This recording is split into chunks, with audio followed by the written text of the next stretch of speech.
আমি জেনারেলি টিউসডেতে তোমাদেরকে একটু টুইস্টেড গল্প বলি, কোনো বই থেকে বা কোনো সিনেমা থেকে বা সিরিয়াল থেকে চেষ্টা করি তোমাদেরকে বলার। কিন্তু আজকে কোনো সিরিয়ালের, কোনো সিনেমা বা কোনো কি বলে কোনো বইয়ের গল্প বলবো না। আমি এই আজকে টুইস্টেড টিউসডেতে গল্পটা যেটা বলার তোমাদের জন্য এসছি, এটা আমি জেনারেলি কারোর সাথে শেয়ার করতে চাই না, কারণ এই ঘটনাটা খুব একটা ভালো ঘটনা নয়, মানে ভালো তো নয়, এবং somehow I have a issue with this thing that has happened. So কিন্তু আজকে 8ই অগস্ট থেকে বা 9ই অগস্ট থেকে আমাদের দেশে এবং কলকাতা শহরে যে ঘটনা ঘটেছে, সেটা দেখে অ্যাজ আ পার্সন, আমি as a woman, as a man কিছুই বলবো না, আমি অ্যাজ আ পার্সন বলবো।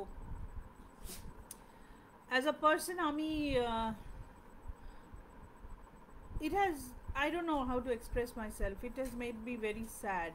মানে আমি খুবই দুঃখিত, তোমরা সবাই নিশ্চয়ই দুঃখিত, কেউ ফ্রাস্ট্রেটেড, রেগে গেছো। মাঝে মাঝে মনে হয় কি কোনো বিচার বা সুবিচার হবে কি না।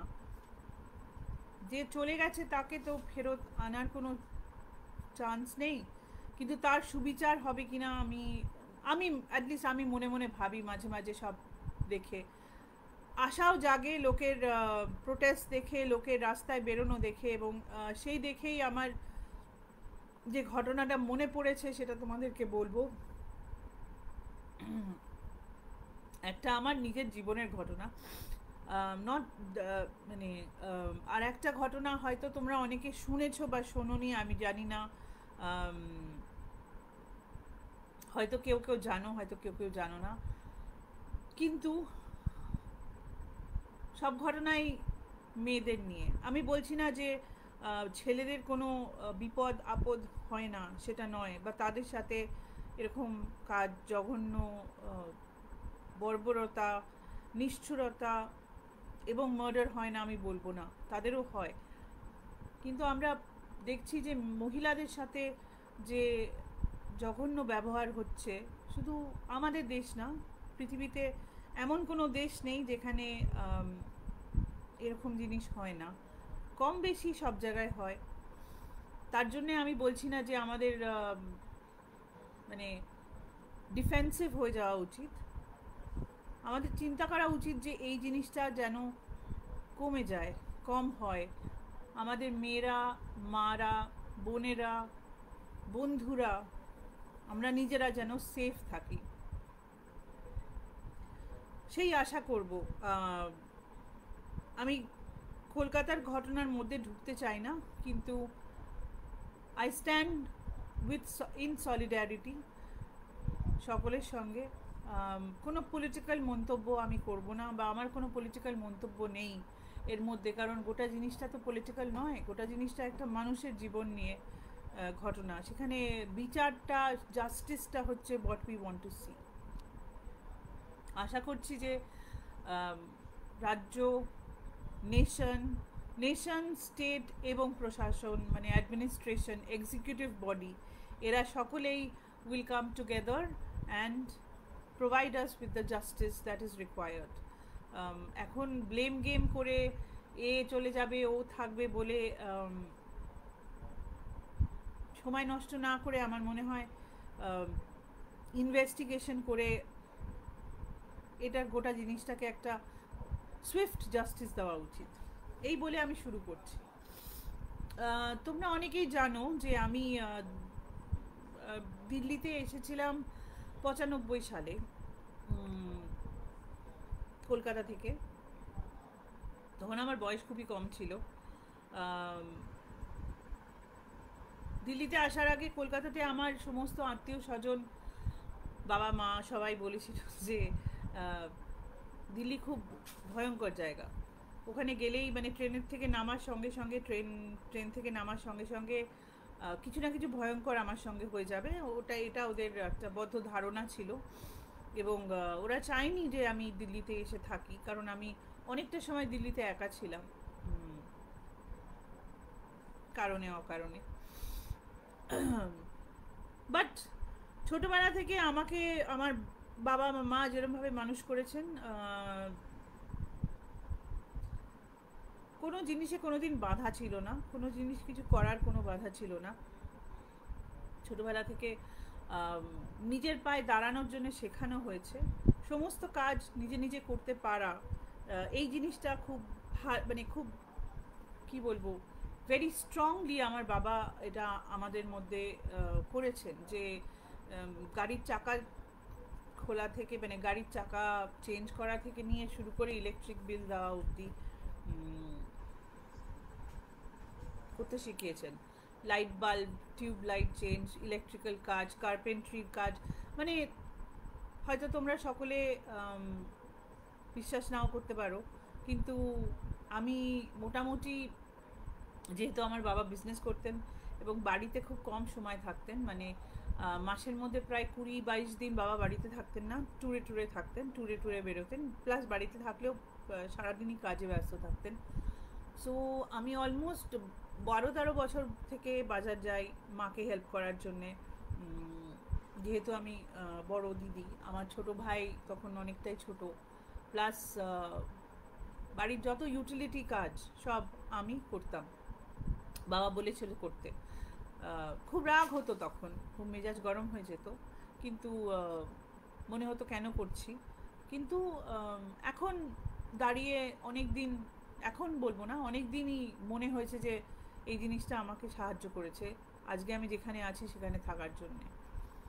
13-14 বছর বয়স থেকে রোজগার করতেও শুরু করি, কারণ হাতে পয়সার দরকার ছিল, এবং মা বলেছিল যে যদি বাবা যা হাত খরচা যায় তার থেকে বেশি যদি টাকা দরকার পড়ে, তাহলে নিজে রোজগার করো। So I started giving tuitions to very small kids, এই নার্সারি কেজি বাচ্চাদের, মানে বুঝতে পারছো আমার যদি 13-14 বছর বয়স হয় তাহলে আমার স্টুডেন্টদের কত বয়স ছিল। বাট তখন থেকে আমি স্বাবলম্বিতা শিখেছি, to be self sufficient. Anyway, so এই এতে যখন দিল্লিতে আসার কথা হয় এবং ট্রান্সফার হয়ে যায় এবং দিল্লিতে আসা হয়, I took it as a next step in my life, that let's see কী হবে। আমার ছেলের তখন খুবই কম বয়স, যাই হোক একটা নতুন শহরে আসলাম। 95 সালের নভেম্বর মাসে আমরা দিল্লিতে আসি। প্রচণ্ড ঠান্ডা, ওয়াজ নট ইউজ টু দিল্লির ঠান্ডা, মানে এসেই একদম যাকে বলে অগ্নি পরীক্ষার মধ্যে, মানে অগ্নির মধ্যে, অগ্নি বলবো না, মানে ঠান্ডার মধ্যে ঝাঁপিয়ে পড়তে হলো। এবং আমি কাজ পেলাম একটি বড় পত্রিকার অফিসে, মানে বড় মিডিয়া হাউসে। সেই মিডিয়া হাউসের নাম তোমরা সবাই জানো, টাইমস অফ ইন্ডিয়া, কিন্তু মিডিয়া হাউসের নাম হচ্ছে বেনেট কোলম্যান অ্যান্ড কোম্পানি। তাদের economic Times, Times of India, Hindustan Times, এখন তো টাইমস নাও, টেলিভিশন, রেডিও মির্চি ইত্যাদি ইত্যাদি অনেক কিছু আছে। তার সঙ্গে সঙ্গে তাদের ছিল বা এখনও আছে ফিল্ম, মানে এখন একটু বিজনেসটা ডিফারেন্ট হয়ে গেছে, but just for the sake of the narrative আমি তোমাদেরকে বলছি যে, তো তোমার ফিল্ম ফেয়ারের মতন ম্যাগাজিন ওরা চালায়, এবং ওদের ফিল্মফেয়ার অ্যাওয়ার্ডস হয়, ওদের জ্ঞানপীঠ অ্যাওয়ার্ডস বলে একটা অ্যাওয়ার্ড হয়, miss India competition is done through Times of India. So lot of things, it was a huge organization. দিল্লিতে ওদের অফিস বাহাদুর শাহ জাফর মার্গ, যেটা তোমার ইন্ডিয়া গেটের কাছাকাছি, মানে আমি রেফারেন্সের জন্য বলছি।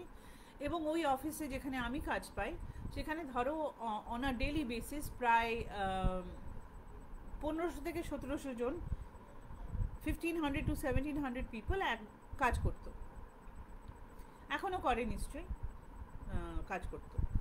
সো আমি যখন এখানে চাকরি পাই, যেহেতু তোমরা যারা আমাকে হয়তো একটু কাছ থেকে চেনো বা আদারওয়াইজ জানো, তোমরা জানো যে আমি একটু সরি, থ্যাংক ইউ ইত্যাদি বলতে পছন্দ করি। তার কারণ হচ্ছে যে আমার এটা স্কুলের শিক্ষা, মানে if you have been through a convent school, being polite is something that is drilled into you. It is in your না না আমি বলছি না যে অন্য স্কুলে পোলাইটনেস শেখানো হয় না, আমি জাস্ট কনভেন্ট স্কুলের এক্সপিরিয়েন্সটা শেয়ার করছি যে মানে we are made to do this things from a very early age, যেখানে তোমার সরি এবং থ্যাংক ইউ বা being polite to people, making polite conversation is something that we are drilled into, we are made to do, and hence 12 বছর বা 13 বছর একটা স্কুলে কাটানোর পরে মানে একটা জায়গায় কাটানোর পরে এবং এইভাবে যাওয়ার পরে ওটা তোমার মধ্যে ঢুকে যায়, মানে it is in your very essence. So এই পোলাইটনেসের জন্যে আমি অফিসে যখন যেতাম আমি অনেকেই গুড মর্নিং বলতাম, হাউ আর ইউ জিজ্ঞেস করতাম, বা হয়তো ক্যান্টিনে দেখা হলে কখনো কখনো মানে আমি যদি একা খাচ্ছি, কেউ যদি আমার সামনে এসে বসে, আমি কখনো তাকে বলিনি যে উঠে যাও এখান থেকে বা আমার সাথে খেও না। ইট ওয়াজ দ্য মানে আমার আইডিয়া ছিল যে একই অফিসে আমরা সবাই চাকরি করি, সেখানে আমরা সকলেই কুলিগস, এটা আমার মনে হয়েছিল। কিন্তু আমার মনে হওয়াটা ভুল হয়েছিল। এরকম একজন লোক ছিল, আমি তাকে ভদ্রলোক বলবো না, যে কোনো কারণে তার মনে হয়েছিল যে কিনা আমি জানি না, কিন্তু সে খুব আমার দিকে অ্যাট্রাক্টেড হয়ে পড়েছিল এবং জিনিসটা বুঝতে আমার একটু সময় লেগেছিল। বললাম না, I am polite, so I thought whatever he was doing was out of politeness, but সেটা ছিল না। এরপরে so sorry, আমার ছেলে বাড়ি এসছে, সেই জন্যে একটা গ্রিটিং চলছে, তোমরা হয়তো আওয়াজ পাচ্ছ, এটা হচ্ছে খুশির আওয়াজ একজন বাড়ি আসার জন্য। সো এই এরপরে জিনিসটা বাড়তে যখন আমি বুঝতে পারি, তখন আমি ভালোভাবে বুঝিয়ে বলার চেষ্টা করি যে এটা একটা ভুল ধারণা, এই ধারণা নিয়ে থাকা ওনার উচিত নয়। কিন্তু আমার কোনো কথাই সে শোনেনি, এবং তারপরে আমি টাইমস অফ ইন্ডিয়া ছেড়ে অন্য একটা জায়গায় চাকরি পাই। আমি বরাবরই আইটি এবং টেলিকমের দিকে চাকরি করতে চাইতাম, সেজন্য যখন আমি একটা অপরচুনিটি পাই আইটি টেলিকমের, আমি সেখানে শিফট করে যাই। সো ফ্রম দেন, যেদিন থেকে আমি টাইমস অফ ইন্ডিয়া ছেড়েছিলাম, তারপর থেকে নেক্সট 4-5 বছর এই লোকটা আমাকে স্টক করেছিল।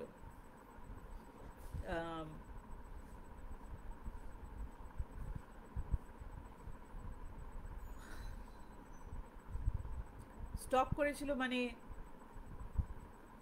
আমার বাড়িতে চিঠি পাঠাতো, আমাকে ফোন করতো, আমার মোবাইল নাম্বার বের করে ফেলেছিল এবং আমাকে মোবাইলের বিল পাঠাতো। বিলের মধ্যে কে আমাকে 10 বার ফোন করেছে, কে আমাকে 15 বার ফোন করেছে, কে আমাকে 12 বার ফোন করেছে, সেগুলো হাইলাইট করে পাঠাতো। আমার বাড়িতে প্রচুর গিফট পাঠাতো, জামা কাপড়, মেকআপ, অনেক কিছু, এবং মাঝে মাঝে আমাকে এও পাঠাতো চিঠিতে যে আমার বাড়ির সামনে কটা গাড়ি দাঁড়িয়ে আছে, সেই গাড়ির নাম্বার কি, সেই গাড়ি কখন এসেছে, সেই গাড়িতে কে এসেছে এবং সেই গাড়ি কখন আমার বাড়ির সামনে থেকে গেছে।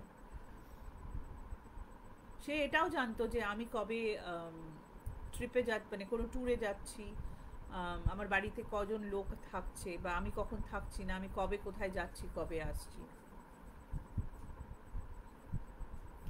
আমি আমার ব্যাপারটা নিয়ে খুব বেশি ঢুকতে চাই না, কারণ আমি জেনারেলি এটা মনে করতে চাই না, কারণ এটা একটা ভীষণ ডিফিকাল্ট টাইম গেছে আমার জন্যে। ভয়টা আমি নিজের জন্য এতটা পাইনি, মনে করে রেখেছিলাম যে লড়বো, যদি মরতে হয় মরবো, কিন্তু লড়ে মরবো, ছেড়ে দেবো না। আমার দুই বন্ধু, তারা দুজনেই এখন দেশের বাইরে। আমি তাদের কাছে চিরকৃতজ্ঞ যে তারা আমার সঙ্গে গিয়ে ওই টাইমস অফ ইন্ডিয়ার অফিস থেকে ওকে বের করে নিয়ে এসে একদিনকে আমরা পিটিয়েছিলাম ওকে, প্লাস ভিড় জমা হয়ে গিয়ে ভিড়ের কাছেও মার খেয়েছিল, কিন্তু তাতে স্টকিং বন্ধ হয়নি। কেন বন্ধ হয়নি? কারণ আমাদের দেশে তখন কোনো স্টকিংয়ের অ্যাগেনস্টে রুল বা রেগুলেশনস বা ল ছিল না। আমি বারবার পুলিশের কাছে গেছি এবং পুলিশ আমাকে বলেছে যে ম্যাডাম, আপনাকে যতক্ষণ না কিছু করছে, মানে ধরো হয় আমাকে মানে অ্যাসল্টেড হতে হবে যে কোনোভাবে, ফিজিক্যালি অ্যাসল্টেড হতে হবে বা মরে যেতে হবে, তবে পুলিশ কোনো কেস করতে পারবে। কারণ তাদের হাতে কোনো, মানে তারাও চেষ্টা করেছিল, আমি বলবো না যে সব পুলিশ খারাপ, তারাও চেষ্টা করেছিল। একজন ইয়াং অফিসার আমাকে খুব খুব হেল্প করেছিল, তিনি ফোন করে এনাকে ধমকেছিল, কিন্তু বোঝো ইনি তখন কাজ করছেন টাইমস অফ ইন্ডিয়াতে। অনেক, তুমি যখন এরকম বড় মিডিয়া হাউসে কাজ করবে, তোমার হাতে অনেক বেশি পাওয়ার থাকে, তুমি অনেক লোককে বেশি জানবে, এবং he misuse those powers. So for about 4 or 5 years, almost 5 years, I was relentlessly stalked, relentlessly। মানে আমার বলতে পারো রাত্রিরে ঘুম ভালো হওয়া বন্ধ হয়ে গেছিলো, মাথার মধ্যে সবসময় একটা চিন্তা থাকতো, হাসতে গিয়েও যেন হাসতে পারতাম না। কিন্তু ওই যে মনে আছে যে বাঁচবো, লড়বো, ছাড়বো না, সেই জন্য ছাড়িনি। তারপরে এই তরুণ, এই পুলিশ অফিসারটি আমাদের থেকে একটু বড়ই হবেন উনি বয়সে, উনি তখন আমাকে একটা আইডিয়া দিলেন, এবং যেটাতে করে আমি অনেক, মানে যেটাতে করে আমার, মানে I kind of I won't say got rid of it, but could get rid of it, kind of a thing. উনি আমায় বললেন যে তুমি চাকরি চেঞ্জ করো, তুমি চাকরি চেঞ্জ করো, তুমি তোমার বাড়ি চেঞ্জ করো, তুমি তোমার ফোন নাম্বার চেঞ্জ করো, এবং এই খবরটা তোমার জানা 4 থেকে 5 জন লোকের বেশি কেউ জানবে না যে তুমি চাকরি চেঞ্জ করেছো, তুমি বাড়ি চেঞ্জ করেছো এবং তোমার ফোন নাম্বার চেঞ্জ হয়েছে।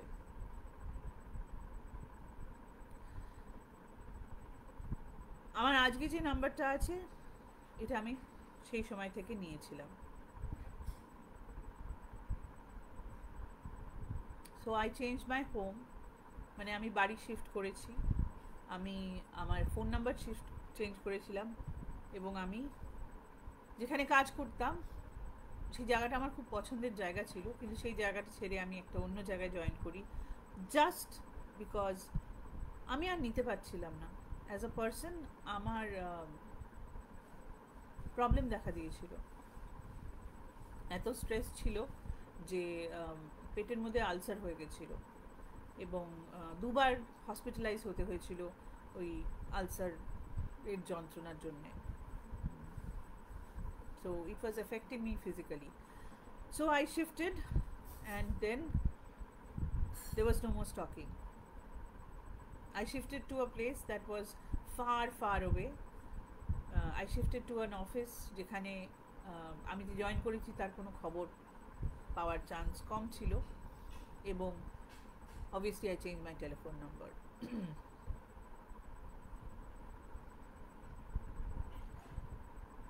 তোমরা জিজ্ঞেস করতে পারো যে আমার ভয় লেগেছিল কিনা, আমি বলবো হ্যাঁ লেগেছিল ভয়, কিন্তু কারেজটা কখনো হারাইনি।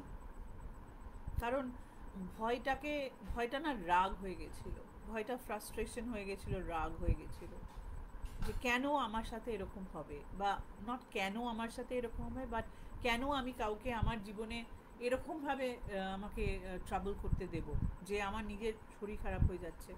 আমি যখন ট্যুরে বা ট্রিপে যেতাম, আমার শুধু আমার ছেলের কথা মনে হতো যে ওকে যদি কোনোদিন তুলে নিয়ে যায়, তাহলে পরে I will be in such a compromising position যে ও যা বলবে আমাকে তাই করতে হবে। কারণ স্টকিং করলে যে লোকে কি করতে পারে সে তো তার কোনো ধ্যান ধারণা কারণ নেই, উই হ্যাভ নো আইডিয়া যে কোন লিমিটে সে যেতে পারে, কারণ এরা অবসেসড হয়।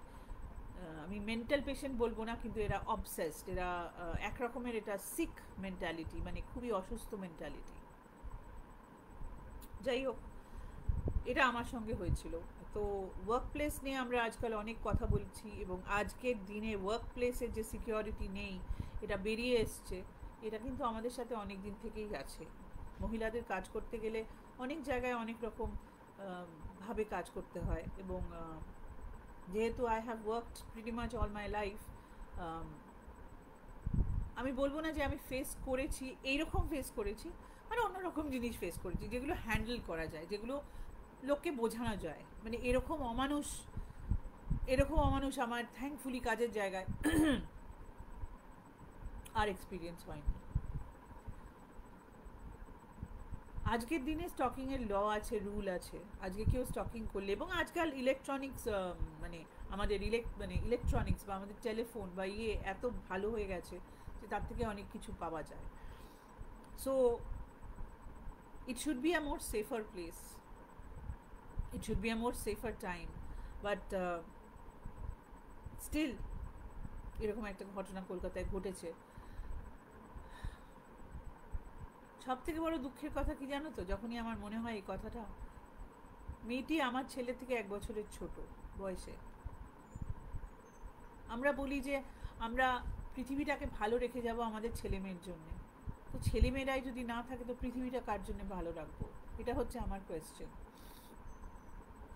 এনিওয়ে, এই স্টকিংয়েরই তোমাদেরকে একটা গল্প বলি, মানে গল্প তো নয়, একটা কাহিনী বলি, এবং কাহিনীটা আমাকে তখনও ভীষণ মানে ইট kind of was very close to my heart. তার কারণও বলবো, এবং এখন আজ পর্যন্ত it is very close to my heart. It is very real, like what has happen in Kolkata. খানিকটা ওরকম, খানিকটা আমার জীবনের সঙ্গে সম্পর্ক আছে। একটি মেয়ে যে 25 বছর বয়সে মারা গেছিলেন, তার নাম হচ্ছে প্রিয়দর্শিনী মাট্টু। প্রিয়দর্শিনী মাট্টু ঠিক আমার থেকে 1 বছরের বড় বয়সে। আর আমি 95 সালে নভেম্বর মাসে দিল্লিতে পৌঁছেছিলাম।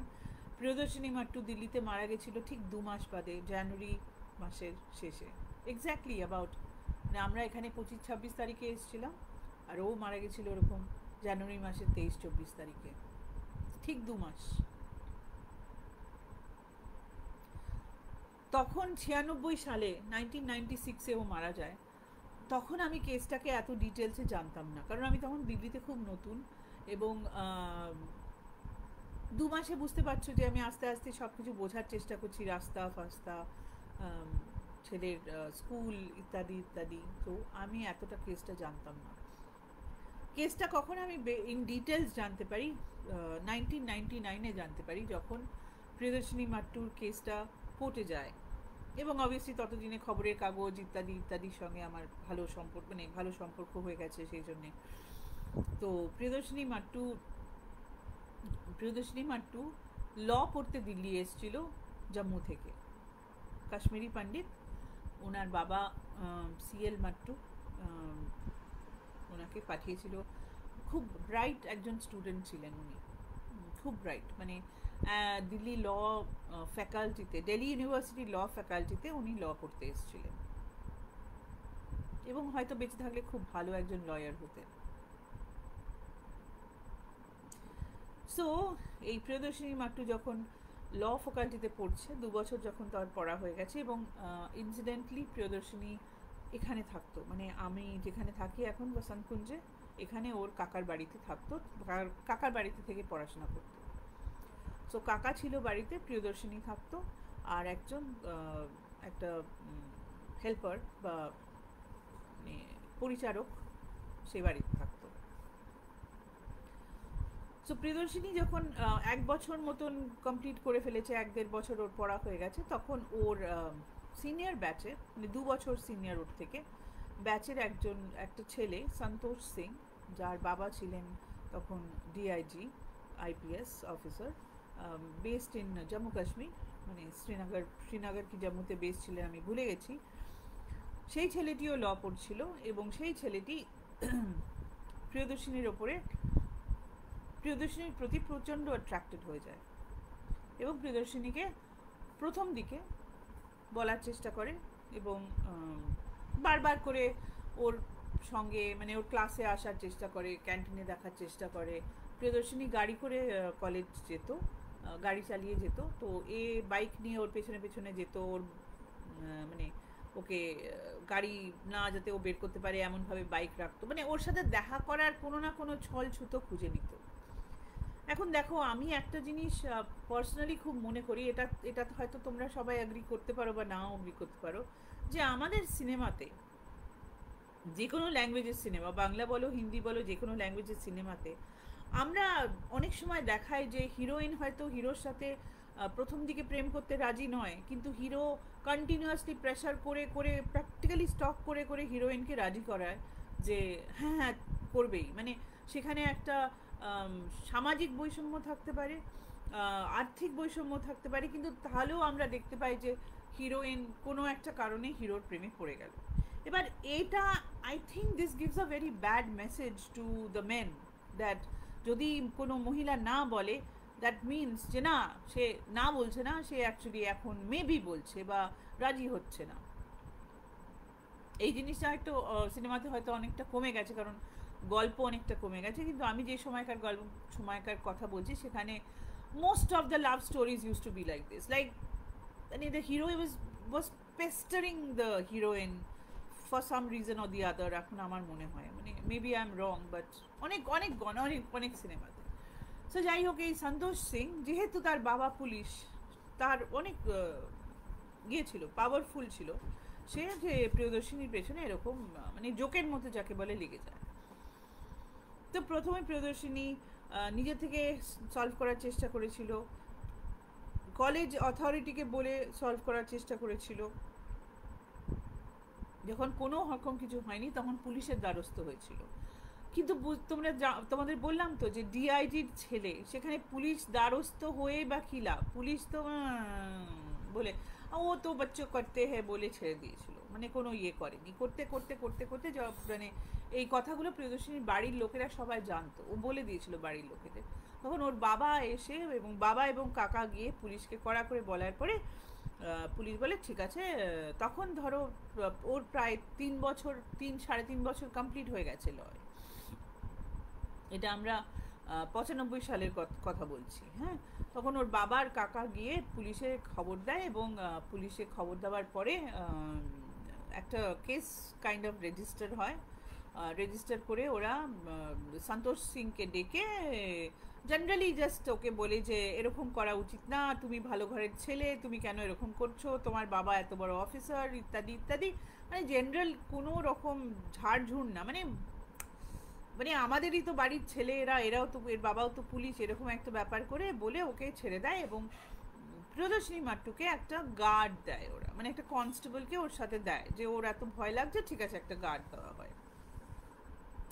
তখন তখন যে সময় গল্প বলছি, বসন্ত কুঞ্জের ডেভেলপমেন্ট এত বেশি হয়নি, সেই জন্যে ওরা একটা গার্ড দিয়েছিল। যাই হোক, তো এইসব করতে করতে এইসব করার পরে সন্তোষ সিং রেগে গিয়ে প্রিয়দর্শিনীর এগেনস্টে কেস করে, যে পুলিশে কেস করে যে ও ফ্রড, ও যে ডিগ্রিটা ও করছে সেই ডিগ্রিটা ও ঠিক মতো পাশ করে আসেনি, উল্টোপাল্টা এইসব কথা বলে, মানে ওকে যেহেতু মানে ওর অগেনস্টে যেহেতু কেস করেছে, ও গিয়ে ওর অগেনস্টে এরকম উল্টোপাল্টা কেস করে দিয়েছিল। যাই হোক, তো মোটামুটি 95 সালটা এরকমই মারকাটে কেটেছে, কিন্তু বললাম না, মেয়েটার মধ্যে একটা পড়াশোনা করার, একটা কিছু করার একটা শখ, মানে একটা ইয়ে ছিল, উৎসাহ ছিল, এবং একটা কি বলবো, রেজলিউশন ছিল যে আমি করবই এটা। সেই জন্যে প্রিয়দর্শিনী পড়াশোনা চালিয়ে গেছে, ঠিক মতন পরীক্ষা দিয়েছে, এবং পরীক্ষায় ভালো রেজাল্ট করেছে, এরকম না যে এইসব ব্যাপারে ওর মানে মাথা খারাপ হয়ে গেলেও আর পড়াশোনা করতে পারেনি। এই করতে করতে আমরা চলে আসি জানুয়ারি মাসে, 1996-এ জানুয়ারি মাসে 23 তারিখে সন্তোষ সিং প্রিয়দর্শিনীর বাড়িতে আসে। বাই দ্য ওয়ে, সন্তোষ সিং প্রিয়দর্শিনীর বাড়ি চিনত, কারণ ততদিনে স্টক করতে করতে সব বাড়ি খুঁজে পেয়েছিল, যেরকম আমি বললাম যে আমাকে যে স্টক করেছিল সে আমার বাড়ি, ফোন নাম্বার ইত্যাদি ইত্যাদি সবই বের করে ফেলেছিল, মানে কিছুই বাকি ছিল না, সেরকম প্রিয়দর্শিনীরও ফোন নাম্বার, বাড়ি টাড়ি সব বের করে ফেলেছিল, এবং বাড়িতে আসে। সেই সময়টা প্রিয়দর্শিনী বাড়িতে একা ছিল, ফর সাম রিজন বাড়িতে যে কাজ করতো সেও ছিল না, এবং ওই যে পুলিশের যে কনস্টেবলটা ছিল সেও ছিল না।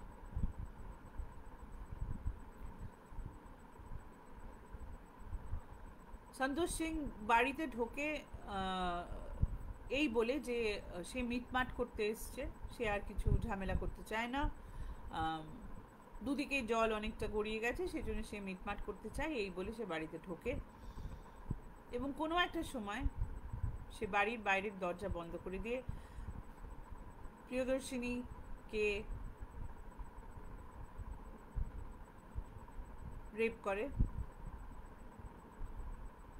এবং ওর বাইকের যে মানে বাইকে বসার সময় যে হেলমেট লোকে পরে, সেই হেলমেট ছিল ওর কাছে, সেই হেলমেটটা দিয়ে প্রিয়দর্শিনীর মাথায় 14 বার বাড়ি মারে।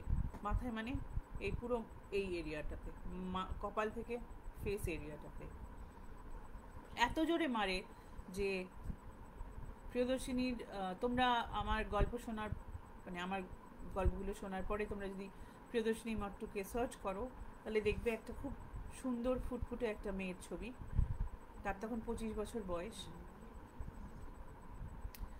তার মুখের কিছু চেনা মানে সব কিছু ভেঙে দিয়েছিল, তার মাথা, নাক, চোখ, মুখ, গাল, এই যে আমাদের যে জব বোনটা থাকে সব ভেঙে দিয়েছিল। মানে ও প্রিয়দর্শিনীকে মিটিয়ে দিতে চেয়েছিল, মানে জাস্ট শুধুমাত্র সেক্সুয়াল অ্যাসল্ট করে এবং খুন করে খুশি হয়নি, মানে ওর এক্সিস্টেন্সটাই মিটিয়ে দিতে চেয়েছিল। এত বড় সাহস যে ওকে পাত্তা দিল না। ও তো বিয়ে করতে চেয়েছিল, মন্তব্য তো খারাপ ছিল না, কিন্তু এই মেয়েটার এত সাহস, এত বড় সাহস, মিটিয়ে দেবো তোকে, থাকতে দেব না। আমাদের কলকাতার অভয়ের সাথে যেটা হয়েছে, ওকেও তো ওরকম মিটিয়ে দিয়েছে, ওর অস্তিত্বটাকে মিটিয়ে দেওয়ার চেষ্টা করা হয়েছিল, এমনভাবে ওকে খুন করেছে, এমনভাবে ওর সাথে বর্বরতা করা হয়েছে। যাই হোক, বুঝতে পারছো, ততদিনে সন্তোষ সিং এর বাবা ট্রান্সফার হয়ে দিল্লিতে জয়েন্ট কমিশনার হয়ে পোস্টেড। এর ছেলেকে খুনের মামলায় ধরা কত বড় বিশাল ব্যাপার। তখন প্রথমবার আওয়াজ উঠেছিল যে পুলিশ, দিল্লি পুলিশ এর মধ্যে কি করে থাকছে, যেখানে অ্যাকিউজডের বাবা জয়েন্ট কমিশনার, সে তো কেসটাকে ইনফ্লুয়েন্স করবেই।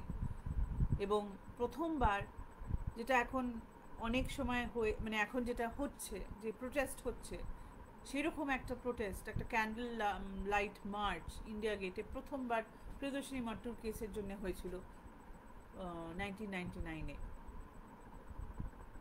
না 1999-এ না, সরি 1996-এ।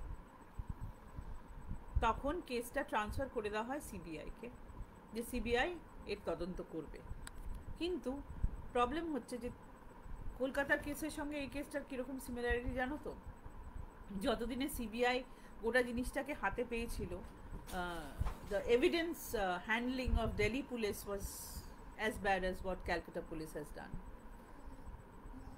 ট্যাম্পার করেনি, কিন্তু এভিডেন্সগুলোকে ঠিকমতো রাখেনি, এবং যেহেতু এই এভিডেন্সগুলোকে ওরা ঠিকমতো রাখেনি, এবং এই এভিডেন্স দিয়ে সিবিআইকে কাজ করতে হয়েছিল, যদিও সিবিআই খুব ভালো কাজ করেছিল 3 বছরের মধ্যে, 2-2.5 বছরের মধ্যে অ্যাকিউজডকে ধরে, কারণ সবাই জানতো কে করেছে। প্রিয়দর্শিনী মট্টুর লাইফে এরকম কাজ করার মতন আর কোনো লোক ছিল না। অ্যাকিউজডকে ধরে অক্টোবর মাসে 99 সালে এই কেসটা লোয়ার কোর্টে যায়, এবং সমস্ত প্রমাণ ছিল। ওই যে পরিচারক, সে ওকে বাড়িতে যেতে দেখেছিল, মানে সে রাস্তা দিয়ে কোথাও যাচ্ছিল, তখন দেখেছিল ওকে আসতে, বাড়িতে ঢুকতে দেখেছিল। ওর বডিলি এভিডেন্স, ডিএনএ পাওয়া গেছিল অ্যাট দ্য সিন, ওই হেলমেটটা পাওয়া গেছিল যেটা দিয়ে ও প্রিয়দর্শিনীকে খুন করেছিল। সো অকাঠ্য প্রমাণ ছিল। কিন্তু 1999 সালে সিবিআই প্রেজেন্ট করার পর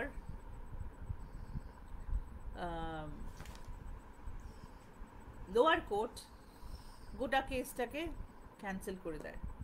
তার কারণ লোয়ার কোর্ট বলে যে প্রমাণ আছে, কিন্তু প্রমাণ ঠিক মতন সাজানো হয়নি, বা ঠিক মতন প্রেজেন্ট করা হয়নি, বা ঠিক মতন এর ক্রেডিবিলিটি ঠিক নেই।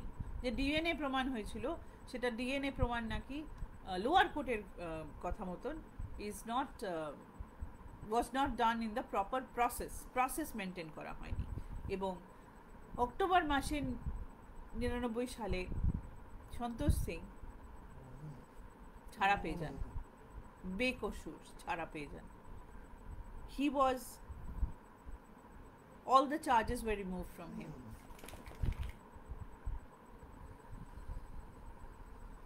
কোর্টে যে জাজ, সে বলেছিল যে আমি জানি কে খুন করেছে, কিন্তু আমি জাজমেন্ট দিতে পারবো না। তার কারণ হচ্ছে যে প্রমাণ এমনভাবে দেওয়া হয়েছে যে এগুলোকে আমি মানে this evidence is not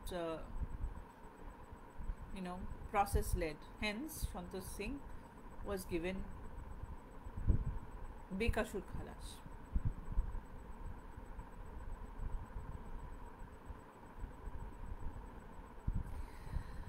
এরপরে সিবিআই হাইকোর্টে এই কেস চ্যালেঞ্জ করে 2000 সালে, কিন্তু 2000 সালে 2000 থেকে নিয়ে 2006 অবধি এই কেস কোথাও যায় না। প্রিয়দর্শিনীর বাবা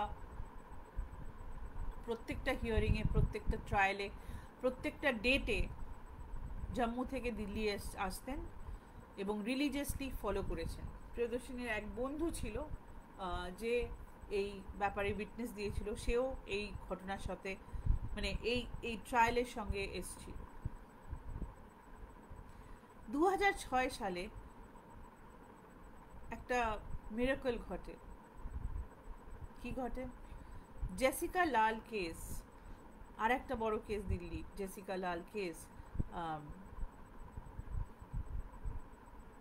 মিডিয়া ট্রায়ালে জেসিকা লাল কেসে যে অ্যাকিউজড সে ধরা পড়ে, সেও গভর্নমেন্টের মন্ত্রীর ছেলে ধরা পড়ে। এবং কিছু লোক তখন প্রিয়দর্শিনীর বাবাকে বলে যে আপনিও কথা বলুন এই ব্যাপারে। এবং প্রিয়দর্শিনীর কেসটা নিয়ে তখন কথা বলতে শুরু করা হয় 2006 সালে। 2006 সালে তোমাদের কতটা মনে আছে আমি জানি না, কিন্তু বিরাট বড় একটা গোটা মানে গোটা নেশনে একটা জেসিকা লালের জন্য এবং প্রিয়দর্শিনী মাট্টুর জন্য একটা মুভমেন্ট চলেছিল। I participated in one of the marches because I felt so close to the case. মেয়েটা আমার থেকে 1 বছরের বড় ছিল, আর 2006 আমি বসন্তকুঞ্জে থাকতাম, ও যেখানে থাকতো তার খুব কাছাকাছি। সো সামওয়্যার যেহেতু আমার সঙ্গে অলরেডি ওরকম একটা স্টকিংয়ের কেস হয়ে গেছে, এই জিনিসটা আমায় খুব পার্সোনালি ফিল করেছিলাম। এবং 2006 সালে থ্যাঙ্কস টু জনতার মানে প্রেশার, মানে আমরা যদি মানে আমরা যদি নামতে পারি, আমরা যদি মানে জনগণ যদি ফাইট করতে পারে তাহলে কি করতে পারে, এটা দেখা গেছিল 2006 সালে। স্যাডলি এটাকে 2012 সালেও করতে হয়েছিল, ভেরি স্যাডলি। 2006 সালে দুটো পুরনো কেস, মানে দুটো কেস যেটা কোথাও যাচ্ছিল না, এবং যেখানে দুজন অ্যাকিউজড খুব পাওয়ারফুল ফ্যামিলি থেকে ছিল, তাদের শাস্তি পাওয়ার কোনো আশা ছিল না, তারা জনগণের রোষের কাছে government had to give in. যে প্রিয়দর্শিনী মাট্টুর কেস 2000 সাল থেকে নিয়ে 2006 সাল অবধি দুটো মাত্র শুনানি হয়েছিল, সেখানে 42 দিনের মধ্যে 42 ডেজের মধ্যে এভরি ডে হিয়ারিং করে হাইকোর্ট এর ফেসলা শুনিয়েছিল। Death sentence as a rarest of rare crime to Santosh Singh. 2006 সাল অবধি সন্তোষ সিং কি করছিল তোমরা শুনলে অবাক হয়ে যাবে। সন্তোষ সিং লয়ার হয়ে গেছিল, ল প্র্যাকটিস করছিল, হি ওয়াজ অ্যান অ্যাডভোকেট, একজন মহিলাকে বিয়ে করেছিল এবং তার একটি সন্তান ছিল। কোথাও তার মনে কখনো মনে হয়নি যে সে এরকম একটা কাজ করেছে। তার মানে there was nothing called conscience in that man, right?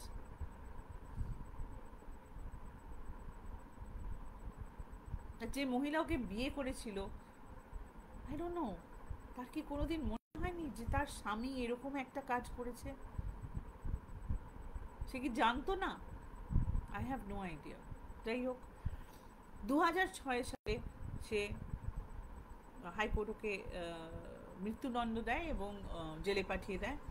কিন্তু ও লয়ার ছিল বলেছি, he appeal to the supreme court, এবং সুপ্রিম কোর্টে অ্যাপিল করার পরে 2010 সালে সুপ্রিম কোর্ট মৃত্যুদণ্ডটাকে হাটিয়ে দিয়ে যাবজ্জীবন কারাদণ্ড করে দেয়। আমি যতদূর জানি সন্তোষ সিং এখনো জেলে আছে, কিন্তু যেহেতু মৃত্যুদণ্ড নয় যাবজ্জীবন কারাদণ্ড, তারা মাঝে মাঝে প্যারোলে বেরোতে পারে এবং ও বেরিয়েও মানে ও যে বেরোয় এটা সবাই জানে। কখনো মায়ের শরীর খারাপ, কখনো মেয়ের জন্মদিন বলে বেরোয়। জাস্টিস কতটা হয়েছে প্রিয়দর্শিনীর আই ডোন্ট নো, অ্যাটলিস্ট এইটুকু আমি বলবো যে লোকে জানতে পেরেছিল ওর কথা, লোকে জানতে পেরেছিল ওর সাথে কি হয়েছিল। এবং অ্যাটলিস্ট সন্তোষ সিং মানে যত সময়ের জন্য থাকুক বা জেলে তো থাকতে হচ্ছে, তার তো যাবজ্জীবন কারাদণ্ড হয়েছে।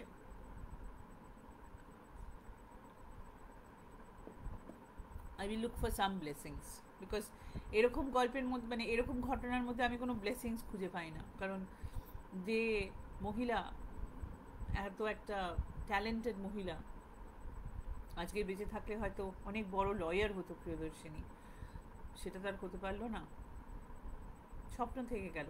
যেরকম আমাদের কলকাতার বোনটা বা মেয়েটা খুব ভালো ডাক্তার, হয়তো খুব ভালো চেস্ট স্পেশালিস্ট হতে পারতো, হয়তো আরও বড় হতো, কিন্তু আমরা তো জানতে পারবো না কোনো দিন ওকে আর কি করতে পারবে, আর কি করতে পারতো, ওর মধ্যে কতটা ট্যালেন্ট ছিল।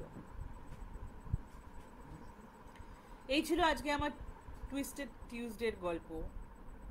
জীবনের থেকে টুইস্টেড ব্যাপার বইয়েও অনেক সময় পড়া যায় না, সিনেমায়ও দেখা যায় না। আমি তোমাদের কোনো কমেন্টস দেখতে পাইনি, আশা করি তোমরা শুনতে পেয়েছো। আমি পরে এসে তোমাদের কমেন্টসের উত্তর দেব। আমার সঙ্গে এতক্ষণ থাকার জন্য thank you. I am sorry for the technical glitches, কারণ সেগুলো আমার হাতে নেই। তোমরা ভালো থেকো, এই প্রোটেস্টার পাশে থেকো, মেয়েটার যেন সুবিচার হয়, এইটুকুই আমি হাত জোর করে বলতে পারি।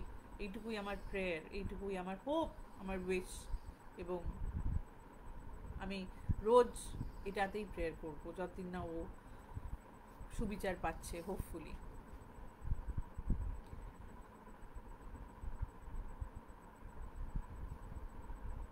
সবাই সেফ থেকো, সাবধানে থেকো, সাহস রেখো, আর দরকার পড়লে সাহায্য নিও লোকজনের কাছে, যাদেরকে চেনো জানো। নিজের যদি কোনো এরকম ধরনের দুঃখ কষ্ট থাকে বা এরকম ধরনের সাংঘাতিক ব্যাপার তোমাদের সাথে হয়ে থাকে, নিজের মধ্যে রেখো না, কাছের মানুষকে বলো, সাহায্য পাবে। আশা করি পরের বার দেখা হবে এক অন্য গল্পের সঙ্গে, এবং মুডটা একটু অন্যরকম থাকবে। আজকে এখানেই শেষ করছি। Good evening, thank you so much, নমস্কার, বাই বাই।